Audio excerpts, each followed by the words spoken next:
Un de mes amis m'a dit un jour que pour réaliser quelque chose que nous n'avons jamais réalisé auparavant, nous devons devenir quelqu'un que nous n'avons jamais été avant. Si quelqu'un est au sommet de son art, cela signifie que vous pouvez vous aussi y parvenir. Allez simplement vers eux et découvrez comment ils y sont arrivés parce qu'un jour, eux aussi, ils étaient juste comme vous. Maintenant, cela peut prendre plus de temps pour certaines personnes et moins pour d'autres. Mais toute personne qui met un pied devant l'autre et continue d'avancer, finit par y arriver.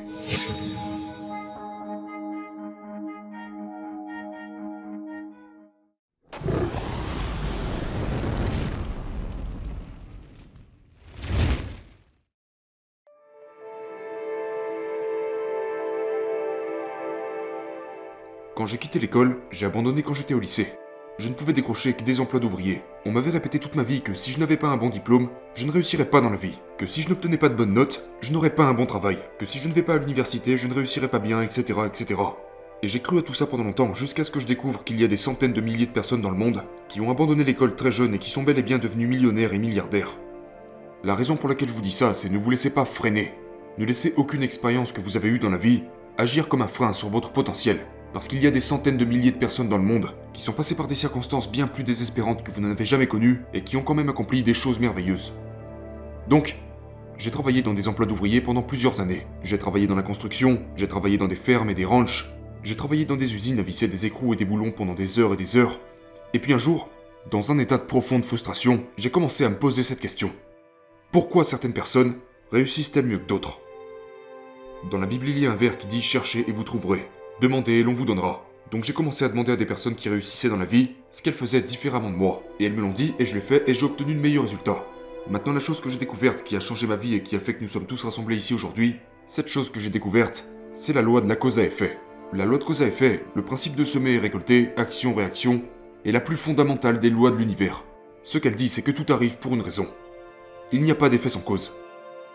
Elle dit que même si nous ne savons pas ce qui cause tel ou tel effet, il se trouve que c'est la base de tout processus scientifique, de toute recherche médicale, de tout marketing et de toute entreprise. Il se trouve que si vous pouvez définir un effet que vous désirez, si vous le retracez, en trouvant quelqu'un qui a déjà obtenu au moins une fois cet effet dans le passé, puis en découvrant ce qu'il a fait pour y parvenir et en faisant les mêmes choses, vous obtiendrez les mêmes résultats. On dit souvent que le succès n'est pas un accident. L'échec n'est pas un accident non plus. Le succès laisse des traces. Donc si vous suivez simplement les traces d'autres personnes qui réussissent, peu importe d'où vous partez, vous finirez par arriver au même endroit qu'elle. Et cette révélation a été un choc pour moi. Parce que, et j'ai appris plus tard en psychologie à ce propos, que l'une des deux choses les plus importantes dont nous avons besoin pour être heureux et en bonne santé est un sentiment de contrôle. Le sentiment que nous contrôlons notre vie, que les choses se passent pour une raison, ainsi qu'un sentiment de cohérence. Le sentiment que les choses s'agencent de la bonne manière. Et quand j'ai réalisé que la loi de cause à effet expliquait absolument tout, j'ai tout changé dans ma vie. J'ai commencé à grimper jusqu'au sommet de chaque domaine dans lequel je me trouvais. J'ai lu, j'ai appris, j'ai suivi des cours, et j'ai surtout appliqué ce que j'ai appris. Je me suis plongé, je me suis complètement immergé. J'ai passé des heures et des heures et des heures à étudier, et puis j'ai fait ce que font les gens qui réussissent le plus. Voici un point intéressant. Nous disons que la nature est neutre. Autrement dit, la nature se fiche de qui vous êtes. Que vous soyez grand, petit, un homme, une femme, noir, blanc, que vous soyez éduqué ou inculte, la nature s'en fiche. Tout ce qui importe la nature, c'est que vous fassiez ce que font les gens qui réussissent. C'est comme une recette. La nature s'en fiche. Si vous suivez la recette avec précision, vous obtenez le plat. Voilà un bref rappel. Rien ne fonctionne du premier coup. S'il vous plaît, comprenez bien que rien ne fonctionne dès le premier essai. Savez-vous quel est le nombre moyen de tentatives par lequel une personne passe pour tenter d'atteindre un nouvel objectif avant d'abandonner ? Le savez-vous ? Eh bien cette moyenne est inférieure à 1. Parce que la plupart des gens abandonnent avant même d'avoir essayé une seule fois. Ils disent « Voilà mon objectif, je veux devenir financièrement indépendant ». Et puis ils abandonnent. Ils n'essayent même pas et ils finissent par dire qu'ils n'ont pas pu à cause de ci, à cause de ça, etc. Et puis ils emménagent à un endroit merveilleux appelé l'île du Un jour je. Vous avez déjà entendu parler de l'île du Un jour je ? Un jour, je commencerai à économiser de l'argent. Un jour, j'arrêterai de m'endetter. Un jour, je ferai un régime. Un jour, je créerai une entreprise. Un jour, je deviendrai sérieux au sujet de mes finances. Et la majorité des gens vivent sur cette île. Votre boulot et mon boulot consistent à ne jamais mettre un pied sur cette île, d'accord ? Et commencer à prendre le contrôle de nos vies. L'une des choses que j'ai apprises en cours de route, c'est que devenir un millionnaire autodidacte n'est pas la chose la plus importante. Ce qui est vraiment important, c'est la personne que vous devez devenir pour devenir un millionnaire. Vous devez devenir un être humain totalement différent. Un de mes amis m'a dit un jour que pour réaliser quelque chose que nous n'avons jamais réalisé auparavant, nous devons devenir quelqu'un que nous n'avons jamais été avant. Et c'est une idée extrêmement importante. Il s'agit des qualités que vous avez besoin de développer. Les qualités intérieures nécessaires pour devenir un millionnaire autodidacte sont des qualités fantastiques qui feront de vous une personne drastiquement meilleure. non seulement en termes de détermination, de caractère, de discipline, de prise de décision, de force, etc. Mais elles feront de vous une bien meilleure personne et compléteront votre personnalité d'une bien meilleure manière. Donc le véritable avantage dans le fait de devenir riche n'est pas le nombre de repas de plus que vous pouvez manger, ou le nombre de vêtements de plus que vous pouvez porter, mais bel et bien le genre de personne que vous devenez, le genre de personnes avec lesquelles vous pouvez vous associer, et le genre de vie que vous menez.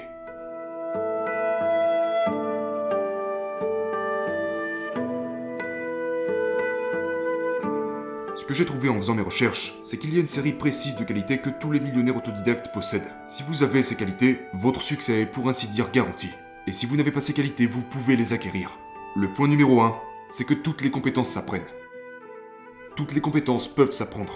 Si vous pouvez conduire une voiture, vous pouvez acquérir n'importe quelle compétence. Si vous pouvez conduire une voiture, n'importe quelle compétence vous est à portée de main. Numéro 2, vous n'êtes probablement qu'à une compétence de doubler vos revenus annuels. Vous n'êtes probablement qu'à une compétence de vous positionner sur la voie de devenir un millionnaire autodidacte. Donc, passons au secret du succès des millionnaires. Donnez-vous un score de 1 à 10 sur chacune de ces compétences. Et si vous êtes faible sur l'une d'entre elles, cela peut suffire à vous retenir. Si vous êtes au point sur chacune de ces caractéristiques, alors il n'y a pas de limite à ce que vous pourrez accomplir. La première caractéristique est de rêver grand. Rêvez de grands rêves. Pratiquez ce qu'on appelle l'idéalisation. Et projetez-vous dans l'avenir. Développez une vision de vous-même étant heureuse, en bonne santé, riche et en forme. Pratiquez ce que les gens de haut niveau pratiquent, à commencer par l'idéalisation. Vous vous projetez plusieurs années en avant et vous imaginez que votre vie est parfaite à tout point de vue. Imaginez que vous n'avez aucune limite. Imaginez que vous avez tout le temps, tout l'argent, tous les amis, tous les contacts, toute l'éducation, toute l'expérience et que vous pouvez être ou faire tout ce que vous voulez dans la vie. Si vous le pouviez, à quoi ça ressemblerait? Si votre vie était parfaite dans 5 ans, à quoi ressemblerait-elle? Combien d'argent gagnerez-vous? Combien vaudriez-vous? Quel genre de vie de famille vous auriez? Quel type de santé auriez-vous? Quel type de voiture conduiriez-vous? À quoi ressemblerait votre vie si vous pouviez agiter une baguette magique et la rendre parfaite à tout point de vue? Maintenant, ce que nous avons découvert, c'est que le point de départ de toute grande richesse est également le point de départ de toute grande réussite dans la vie. C'est à vous d'avoir un rêve ou une vision d'un avenir merveilleux. Voici un exercice que nous donnons aux gens dans nos auditoires. Prenez une feuille de papier et créez-vous ce qu'on appelle votre liste de rêves. Voyez ça comme une liste de Noël pour enfants. Et voyez-la comme un moyen de vous déchaîner.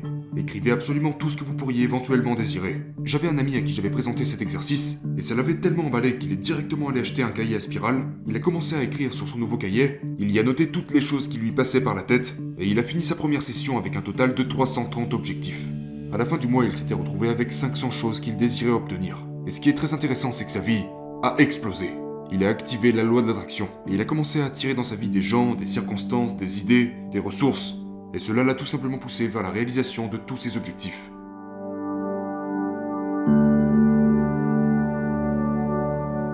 Numéro 2. Faites ce que vous aimez faire.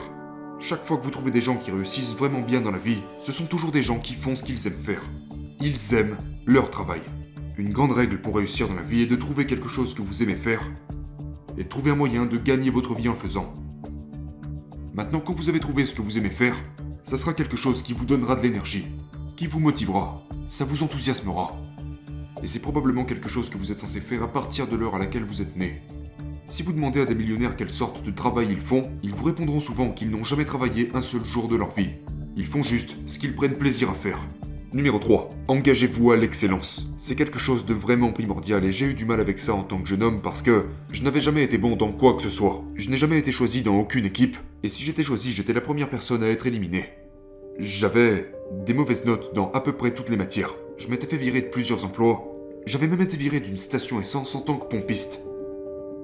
Imaginez 2 secondes. On m'avait viré parce que je n'étais pas assez bon pour pomper de l'essence. Imaginez quelqu'un qui arrive et qui vous dit que vous n'êtes pas assez bon pour pomper de l'essence.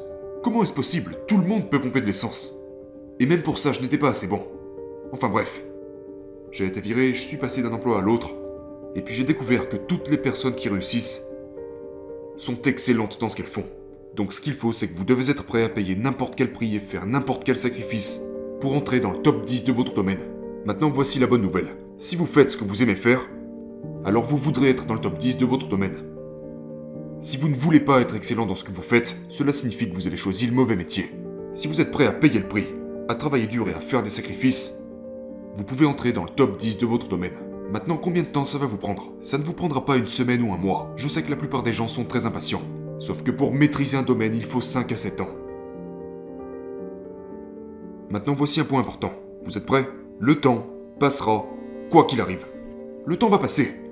Dans 5 à 7 ans à compter de maintenant, 5 à 7 ans se seront écoulés. La seule question est de savoir si vous allez vous hisser au sommet de votre domaine ou si vous allez rester en bas dans la médiocrité.